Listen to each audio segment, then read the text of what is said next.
अशोक खरातच्या जाळ्यात अडकलेल्या महिलांना प्रचंड मोठा धक्का बसलाय।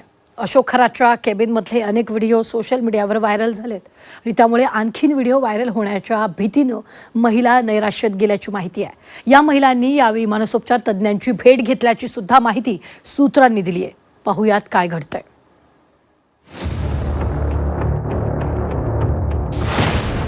खरात प्रकरणात पीडित महिला तणावात। खरातच्या जाळ्यात अडकलेल्या महिला मानसिक धक्क्यात।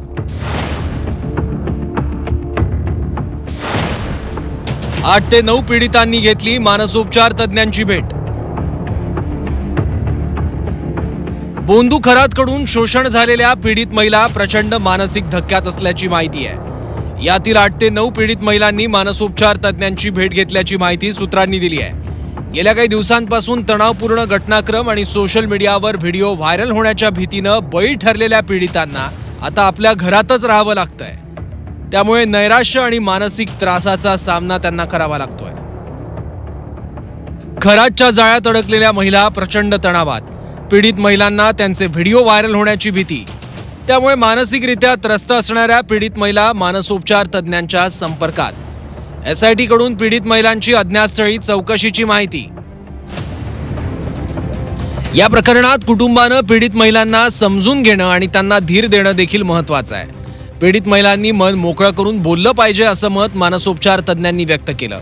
महिलांचे व्हिडिओ व्हायरल करणंही थांबवलं पाहिजे, कारण या व्हिडिओंमुळे महिलांचं मानसिक संतुलन बिघडण्याची दाट शक्यता असल्याचं मानसोपचार तज्ञांनी म्हटलंय।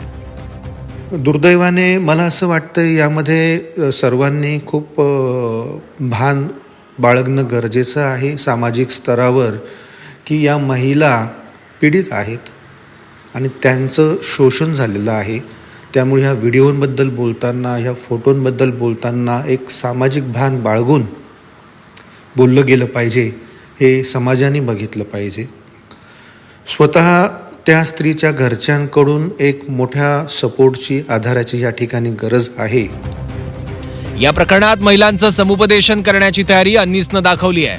पोलीस आणि SITनं परवानगी दिल्यास आम्ही समुपदेशन करू अशी तयारी अन्नीसने दाखवली आहे। या स्त्रियांनी कोणतंही टेन्शन घेण्याची काही गरज नाही आणि या स्त्रियांना विना मोबदला किंवा मोफत समुपदेशन करण्यासाठी महाराष्ट्र अंधश्रद्धा निर्मूलन समिती तयार आहेत। तरी SIT व पोलिसांनी महाराष्ट्र अंधश्रद्धा निर्मूलन समितीची या स्त्रियांना समुपदेशन करण्यासाठी परवानगी द्यावी व आमची मदत घ्यावी। पीडित महिलांना पोलिसांनी पूर्णपणे विश्रांती घेण्याचा आणि कोणत्याही मानसिक दडपणापासून लांब राहण्याचा सल्ला दिलाय।